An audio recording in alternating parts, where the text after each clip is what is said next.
Hello there, Brother Monroe, here with another Ultimate Admiral Dreadnoughts video for you.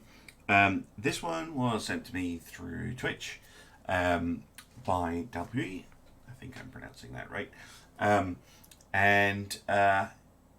just thought it was a really interesting one, and I thought it would make for a good video for you lovely, lovely people. So, the ship that we were talking about was the IJN Satsuma, because she was built she was even started before the HMS Dreadnought, but obviously Dreadnought was launched first. Satsuma wasn't launched until 1908, and Dreadnought launched in 1906. But there are a few problems with the design, and it's just an interesting one to have a go at. And I thought, why not try You Don't Know the Power of Dreadnoughts, but from an Eastern perspective. So we're going to take the Satsuma, which I will design in a moment, up against 15 Chinese pre-dreadnoughts and see if we can sink them all. Now, this hull is so weird, so I'm going to have to fix this, but this is the Satsuma.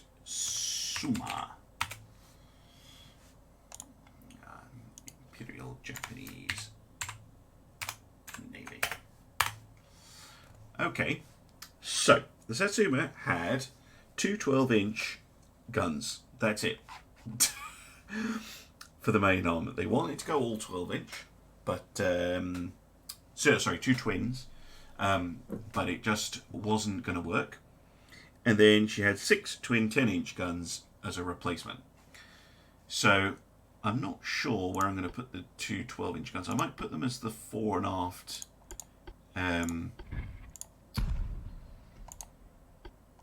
options. That rear tower doesn't fit. That one kind of does. Now, what was her displacement? I've got a Wikipedia page open in case you're wondering. Up to 19,000 tons, so she wasn't... She was a smaller ship. I'm going to put it at 20. One thing I have noticed when you're doing historical ships is Ultimate Admiral does tend to be quite generous with the displacements. Like you can obviously historically there weren't massive 130,000 ton battleships, so there is an element to that. But I think Ultimate Admiral just generally the displacement's just a bit high. So sometimes when you're building historical ships, it's quite tricky. Anyway, so we've got two 12-inch twins. Now, actually, I have a very silly idea. I'm not sure if it was designed like this, but if I was designing it, I'm going to be sailing up to the enemy. I'm going to be sailing at them. I want my 12-inch guns on the front. And then we have 6 twin 10-inch, so I think the side guns, and then... Hello? Side 10. There we go. So there's 4 of them. Now it said she had 6 twins, which is interesting. Can I fit a barbette on the rear? No. Where shall we fit that extra...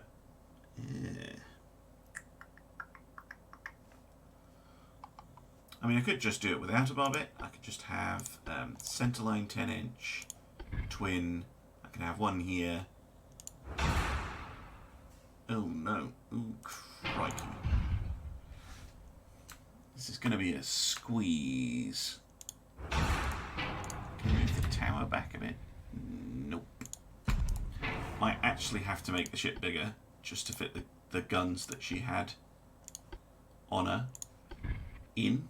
Yeah, I am. So I'm going to increase the displacement just until the ship gets embiggened. There we go. And I will try and keep her displacement under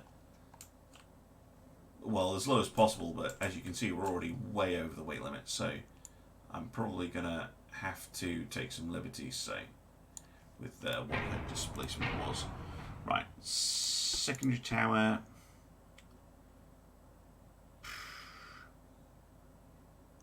I'll actually go for the smaller one. I think it fits a bit better. See, it's had a lot of the middle. That's not really what I wanted. Right,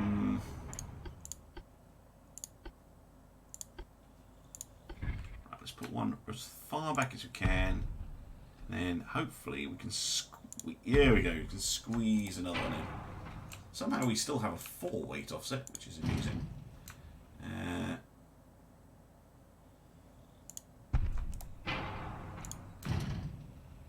Can't move that at all.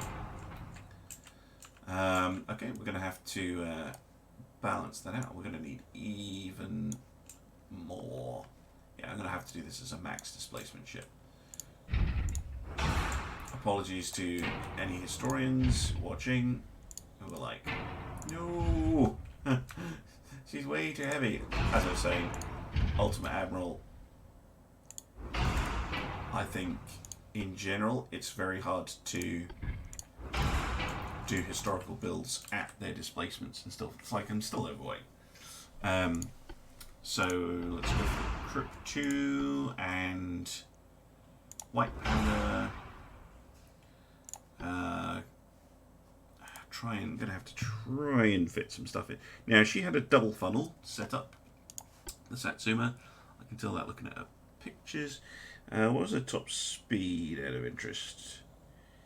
Top speed 18.25 knots. Well, that'll save a little bit of weight. So 18.25. Let's call it 18. That is slow. I'm going to chuck the range down. It's very short. That's giving us a bit more to play with. Now, engine efficiency. Did she have turbines? No, she didn't. She had expansion engines. Coal. Let's try and go for a natural with 2 funnels. Might be doable. It is. Now, her funnels weren't an up and down affair. They were on the level. So I'm going to put one here and one back there. Nope, that looks totally wrong. One there. Ideally I'd have it there, but it's just too...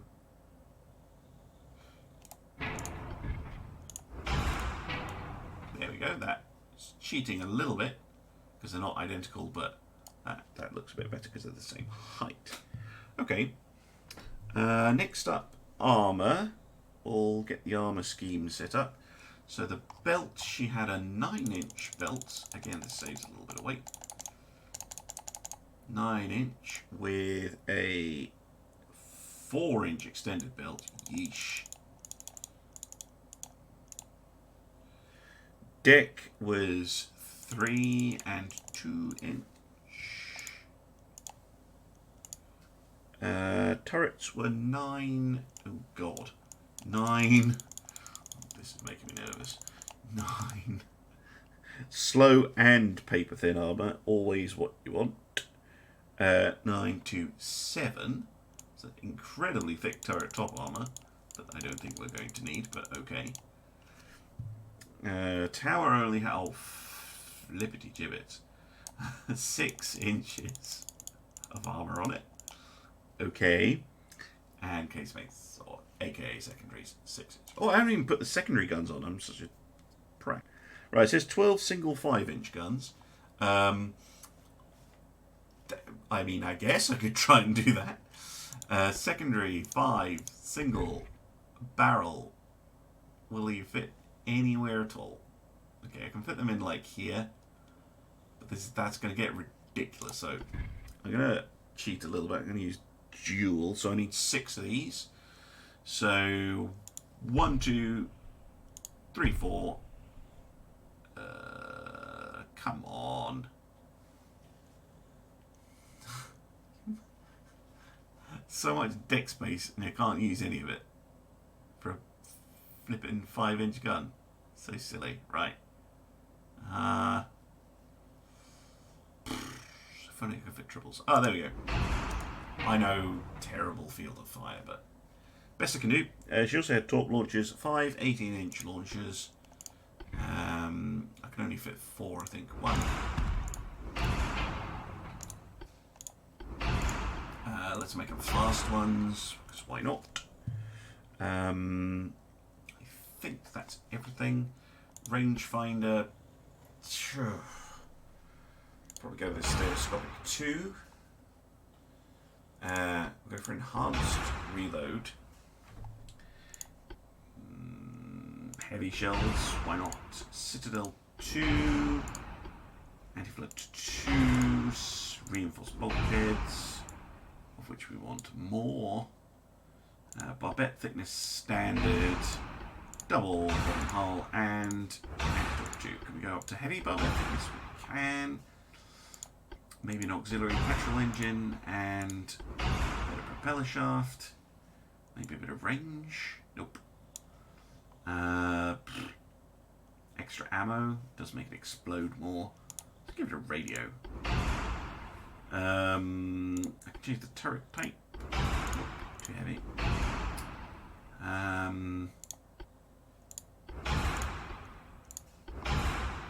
Nope, that looks like it's going to be it. Again, I know I'm almost 10,000 tons over the actual displacement, but there's limitations in the game.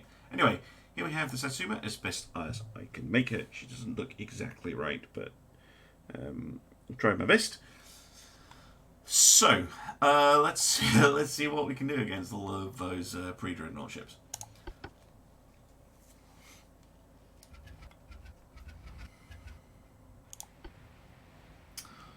Us versus 15 pre-dreadnoughts, and they are to the north. Let's go hunting. Hello. We have a target, and my goodness me. I mean, to be fair, that is an ancient piece of rubbish. I mean, the pride of the Chinese Navy, of course. So individually these things are not a threat, even if they are packing, well, maybe if they're not. If they're packing torps it might be a bit harder, but we need to close it until our accuracy is okay, and then we will actually, I'm going to move so we're getting more of our guns on target, get the 10-inch firing.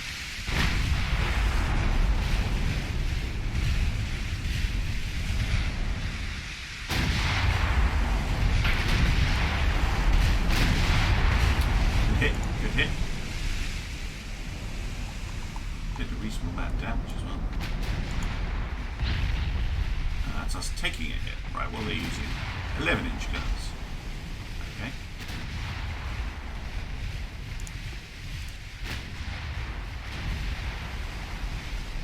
Try and get those rear turrets involved.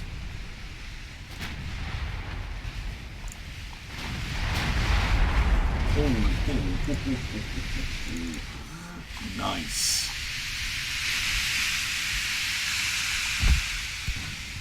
Well, that ship has certainly taken a beating.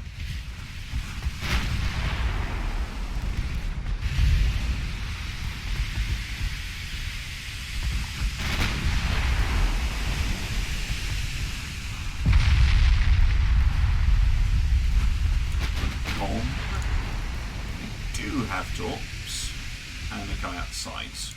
Okay. Range on their torpedoes. 3 clicks. What range are we at? 5. Okay. And our torpedoes have a longer range. Okay, good. Good. What's their armour like? 10-inch. 10 inches of built. You seem to be going through it though. What's the pen on the 10-inch guns? Oh yeah, we can go through that.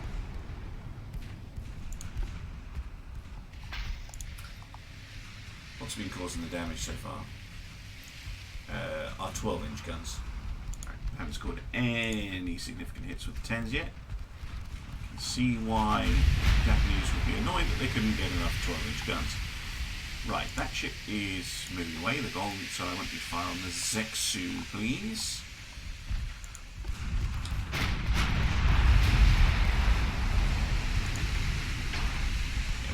return fire, but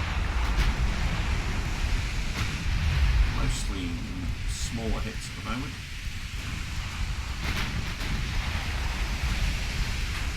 Come on, guys.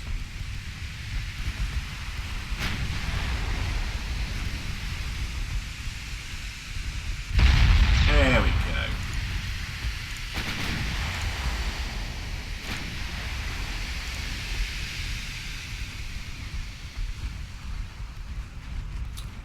Bit of a hit there. I think we are forcing the Zexu to retreat. Whoa, he's took a lot. Oh, minimum bulkheads. Okay. Right, go for the Kangchen. Kangchen? I think that's my best attempt at that pronouncing that. And that is a word, I'm sure. And you can probably tell I don't speak English particularly well, let alone Chinese, so I do apologise for any names that I butcher in any of my videos. I do try.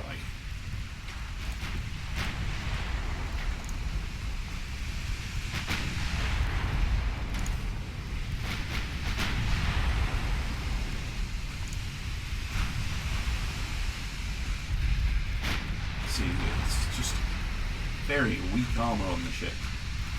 Struggling against all of these battleships. Nice hit though. Might cause it to drop out the line. Might get a torpedo off on her though.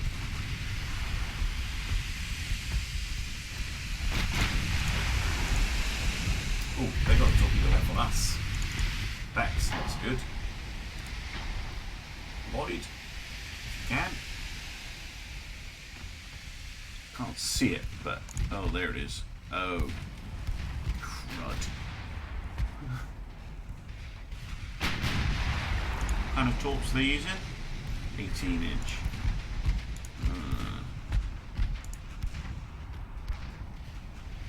Well, poop. Try and avoid it, but I don't think we're going to have much luck. Yup.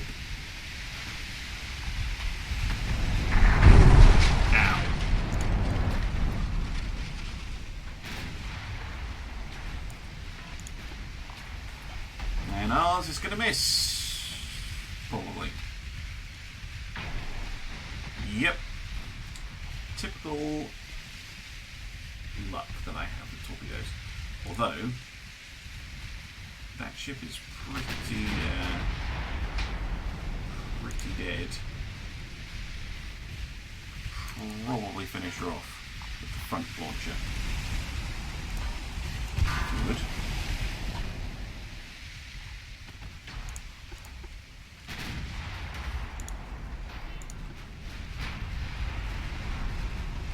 Fire and flooding on the Sahuda, who's firing torp at us. Of course she has.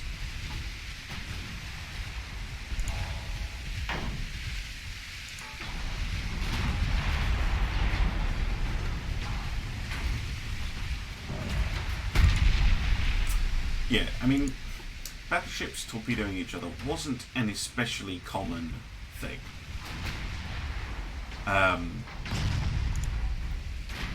In the world of naval warfare. And I don't know, I still think torps are just a little bit too good in the game. I'm not a naval historian by any means. I know torpedoes are extremely dangerous to ships, but at the moment it basically feels like if you go for a torpedo build, it's just so much more successful than going for a gun build. It's just supremely, well, assuming you're not me and you can actually hit the damn things. I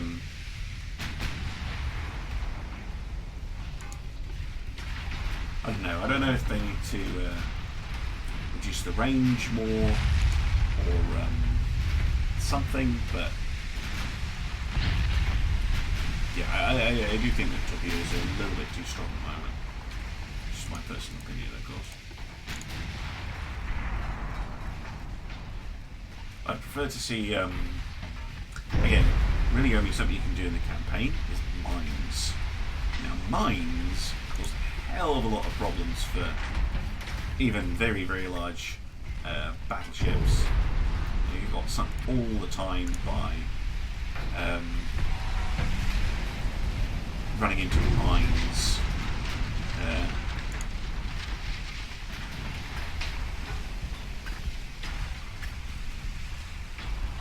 This isn't going too well. Not how I would have designed a Dreadnought, personally. Interesting ship, though. Oh, a lot of firepower. I just don't think the 10-inch guns cut it, personally. Not on a Dreadnought. Right, 10-inch gun is like a heavy cruiser weapon. Again, I've said this in other videos, but I go by the rule of 3. So a 12-inch gun is a proper gun for shooting at capital ships. A 10-inch gun is just a slightly bigger 9-inch gun, which to me is an anti-cruiser weapon.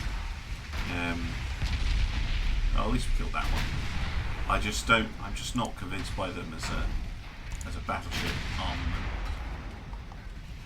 I just think they're just a bit lackluster in the damage department.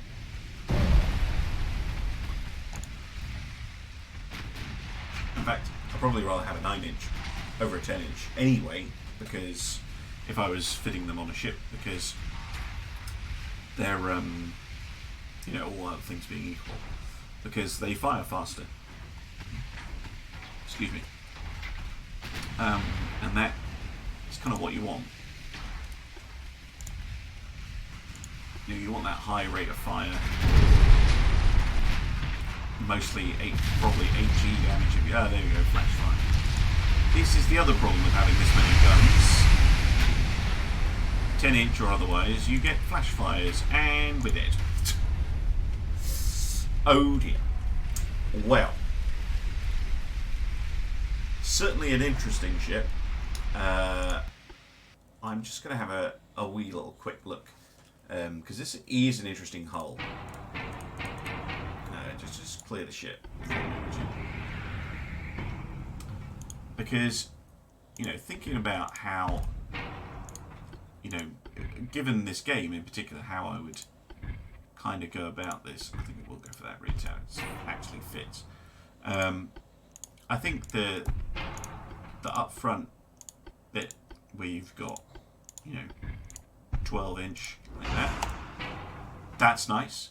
Not a fan of the side guns, so I probably would go for a small ship with a 12-inch gun on the back somewhere, like that. I wouldn't go quite as slow as 18 knots, but I guess it's okay. And just go for something like that. That's probably enough, yeah. In fact, probably go even less than that. Medium. Yeah, a medium and a wide. Yeah, so I could have gone way less on the funnels. Although it's cleared everything. But yeah, so I'd go for that. So A, B, X, and then I wouldn't go for those big side guns. I would just literally just get some 6-inch guns and put them in there like that. That's how I would have put the ship together. And it's mostly focused on attacking front on, give it a nice thick belt extended, thick turret armor, and thick tower armor, so she can kind of sail straight at the enemy with firing plenty guns. And then, if you need them, you've got the side guns and the rear turret to kind of fend off enemy cruisers and stuff that try and come around the sides. That's kind of how I would, particularly with an 18 knot speed. That's kind of how I would have approached that hull and that kind of brief, rather than going for all those 10-inch. I would have just been like, right, can you just get me 2 more 12-inch guns and we'll take the rest off. But very, very interesting one to think about. Very interesting scenario. thank you very much for sending the scenario in. Speaking of that, and saying thank you, if you want to send me your Ultimate Admiral scenarios, the best way is to do so when I am streaming live on Twitch. There's a link down in the description below. However, if you are a patron of mine, then you can send them to me at any time, and I will have a look at them, and we'll have a little chat about how to make them up into a video, and I'll write the scenario up, and then I'll record the video just like I am with this one. So if you're interested in that, there's also a link in the bio, and there's a list of the patrons I already have. A massive thank you to you guys. I appreciate it so much. Yeah, I hope you enjoyed the video. And there will be some more Ultimate Admiral coming your way very soon because of Taskmaster, which, yeah, is going to be an interesting one this week. Anyway, thanks very much for watching, and bye-bye.